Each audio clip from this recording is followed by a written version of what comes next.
Lucas, thank you for the wonderful introduction.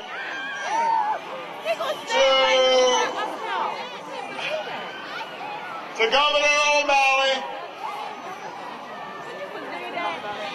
with the soon-to-be Obama administration, Nancy Pelosi,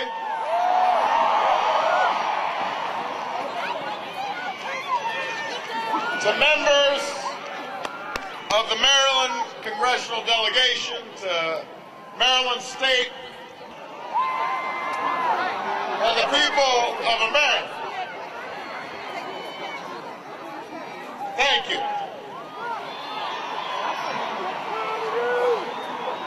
Well, we began this train trip in Philadelphia earlier today, and it is fitting that we did so, because it was there that our American journey began.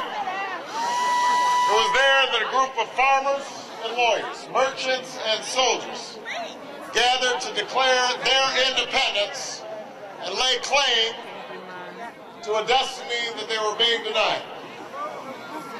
It was a risky thing, meeting as they did in that summer of 1776. There was no guarantee that their fragile experiment would find success. More than once in those early years did the odds seem insurmountable. More than once did ordinary men, fishermen and laborers and craftsmen who called themselves an army face the prospects of defeat. And yet they were willing to put all they were and all they had on the line.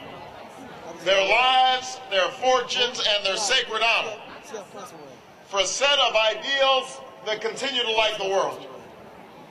That we are all equal. That our rights to life, liberty, and the pursuit of happiness come not from our laws, but from our Maker.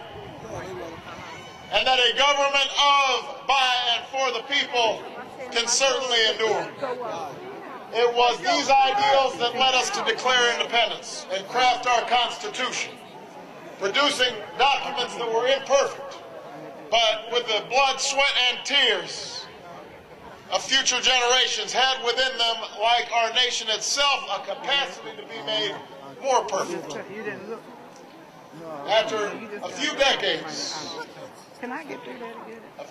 after the framers met in Philadelphia, our new union faced its first true test. The White House was in flames, and the British were advancing on Baltimore. That's when the fate of our nation fell to the troops at Fort McHenry.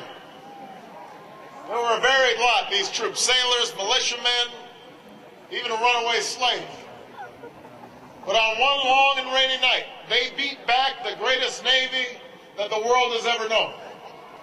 And when that night was over, they raised a flag in triumph, inspiring an onlooker to compose a poem that became the Star Spangled Banner.